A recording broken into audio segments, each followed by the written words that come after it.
নমস্কার প্রিয় দর্শক, কলকাতা ইস্ট ওয়েস্ট মেট্রো নিয়ে ফের এলো বড় একটি আপডেটটি হলো সপ্তাহের প্রথম দিনেই মেট্রো পরিষেবায় বড়সড় বদল। গ্রিন লাইনে কাজের জন্য বদল হলো রুট, সোমবার থেকে তা কার্যকর হলো। তো বন্ধুরা, এই নিয়ে কলকাতা মেট্রো কর্তৃপক্ষের তরফে কি বিবৃতি জারি করা হয়েছে সমস্ত বিষয়টি তুলে ধরবো আজ আপনাদের কাছে, কিন্তু তার আগে এক নজর দেব আজকের ভিডিওটির সাথে থাকা আরো দুটি অতিরিক্ত আপডেট কি রয়েছে তার দিকে। প্রথম আপডেটটি হলো এয়ারপোর্ট অবধি মেট্রো পেতে সময় লাগবে আগামী বছর। ব্লু লাইন এবং গ্রিন লাইনের পর কলকাতা আরও একটি ব্যস্ততম মেট্রো রুট হয়ে উঠতে চলেছে অরেঞ্জ লাইন, যা কবি সুভাষ থেকে রাজারহাট হয়ে বিমানবন্দর অবধি মেট্রো পরিষেবা দেবে। এখনো পর্যন্ত রুবি অবধি এই লাইনে পরিষেবা চালু করা গিয়েছে। আশা করা হয়েছিল চলতি বছরেই লাইন পাতার কাজ সহ এই লাইনে যাবতীয় কাজ সমাপ্ত হয়ে যাবে, কিন্তু প্রায় 800 মিটার দীর্ঘ একটি অংশে ভায়াডাক্ট তৈরির কাজ যে বাকি রয়েছে তা এই বছরের মধ্যে শেষ হওয়া সম্ভব নয়। তাই 2024-এর ডিসেম্বরের বদলে 2025-এর মার্চ মাসে কাজ শেষ করার নতুন ডেডলাইন ধার্য করা হয়েছে। কলকাতা মেট্রোর জেনারেল ম্যানেজার পি উদয় কুমার রেড্ডি 2026 পর্যন্ত আগামী 2 বছরকে কলকাতা মেট্রো অত্যন্ত গুরুত্বপূর্ণ বছর বলে অভিহিত করেছেন। এই মুহূর্তে কলকাতা মেট্রোর নেটওয়ার্ক প্রায় 60 কিলোমিটার, কিন্তু আগামী বছরে তা বাড়বে আরও অন্তত 30 কিলোমিটার। কিন্তু কোন রুটে কতটা মেট্রো পরিষেবার সম্প্রসারণ ঘটবে তা এখনই কিছু জানাননি জেনারেল ম্যানেজার।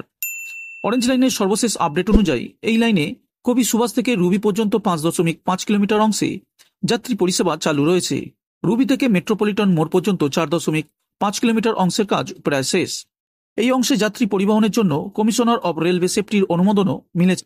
তবে নির্মাণকারী সংস্থা মেট্রোপলিটন থেকে আরও 4 কিলোমিটার এগিয়ে সেক্টর 5 পর্যন্ত অরেঞ্জ লাইন টেনে দেওয়ার পরিকল্পনা করেছিল। এমনটা হলে অরেঞ্জ লাইন এবং গ্রিন লাইন অর্থাৎ ইস্ট ওয়েস্ট মেট্রোর মেলবন্ধন হতো সেক্টর 5-এ, কিন্তু তা এখনই সম্ভব নয় বলে জানা গিয়েছে। অন্যদিকে গ্রিন লাইনে বউবাজার বিপর্যয় কাটিয়ে উঠে ওই অংশে কাজ শুরু হয়েছে, যা আগামী 10 মাসের আগে শেষ হওয়া সম্ভব নয়। বন্ধুরা, এরপরে দ্বিতীয় আপডেটটি হলো যাত্রীদের জন্য দুঃসংবাদ, কারণ শোনা গিয়েছে হাওড়া থেকে শিয়ালদা ডিভিশনের লোকাল ট্রেন বাতিল করা হবে টানা 4 দিন। তাও আবার একটি দুটি ট্রেন নয়, প্রায় একগুচ্ছ ট্রেন বাতিল করতে পারে পূর্ব রেল দপ্তর। আর এমন ঘটনা ঘটলে নিত্যযাত্রীদের কপাল পুড়বে, কারণ এই অগ্নিমূল্যর বাজারে সস্তার যান বলতে একমাত্র ট্রেন। সেখানে লোকাল ট্রেন বাতিল ভয়ঙ্কর বিষয়। ঠিক কী কারণে এই ট্রেন বাতিল করা হবে চলুন জেনে নিই। তথ্যসূত্রে জানা গিয়েছে মূলত রেলের কাজের জন্যই ট্রেন বাতিল করা হয়েছে। কাজ হবে হাওড়া শাখার কট এবং মেন লাইনে, যার ফলে 200টির কাছাকাছি লোকাল ট্রেন বাতিল করা হচ্ছে।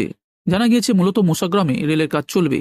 এই কাজের জন্য পরপর 4 দিন 14 নভেম্বর থেকে টানা 17 নভেম্বর অবধি লোকাল ট্রেন বাতিল করা হবে।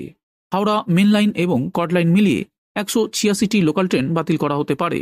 এই লাইনের মধ্যে রয়েছে কট লাইনের হাওড়া বর্ধমান লোকাল, মেন লাইনের হাওড়া বর্ধমান লোকাল, ব্যান্ডেল বর্ধমান শাখার বিভিন্ন ট্রেন। যদিও এখনো পর্যন্ত এই বিষয়ে পূর্ব রেলের দপ্তরের তরফে সঠিক কোনো ঘোষণা করা হয়নি, তবে অনুমান করা হচ্ছে খুব শীঘ্রই ট্রেন বাতিল করা হতে পারে। বন্ধুরা, এর পরের আপডেটটি হলো হাওড়া ময়দান থেকে এসপ্ল্যানেড রুটে বড়সড় বদল।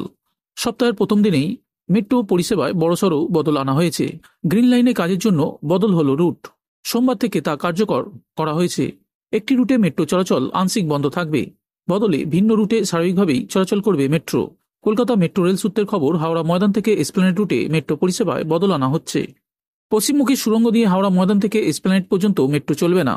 পূর্বমুখী সুড়ঙ্গ দিয়ে হাওড়া ময়দান থেকে এসপ্ল্যানেড পর্যন্ত মেট্রো চালানো হবে। পশ্চিমমুখী সুড়ঙ্গের কাজ চলবে, যে কারণে সোমবার থেকে বেশ কিছুদিন ওই রুটে মেট্রো পরিষেবা আংশিকভাবে বন্ধ থাকবে। পশ্চিমমুখী সুড়ঙ্গে কাজের কারণে হাওড়া ময়দান থেকে মহাকরণ স্টেশন পর্যন্ত মেট্রো চলবে। মেট্রো সূত্রের খবর, সোমবার থেকে পূর্বমুখী সুড়ঙ্গ দিয়ে সকাল 6:55 থেকে রাত 10টা পর্যন্ত পরিষেবা পাওয়া যাবে। রবিবার পূর্বমুখী সুড়ঙ্গে দুপুর 2:15 থেকে রাত 9:50 পর্যন্ত মেট্রো চলবে। রবিবার পশ্চিমমুখী সুড়ঙ্গ পথে মেট্রো চলাচল সম্পূর্ণ বন্ধ থাকবে। একটি রুটে মেট্রো না চললেও কাজের দিনে মেট্রোর সংখ্যা বাড়ানো হচ্ছে। সোমবার থেকে গ্রিন লাইনে 150টি মেট্রো চলাচল করবে, আগে 118টি চলাচল করত। শুধুমাত্র রবিবার 46টি মেট্রো চলাচল করবে গ্রিন লাইনে। কলকাতা মেট্রোর মুখ্য জনসংযোগ আধিকারিক কৌশিক মিত্র জানিয়েছেন, কাজ শেষ হতে মাসখানিক সময় লাগতে পারে, ততদিন পূর্বমুখী সুড়ঙ্গে মেট্রো চলাচল স্বাভাবিক থাকবে।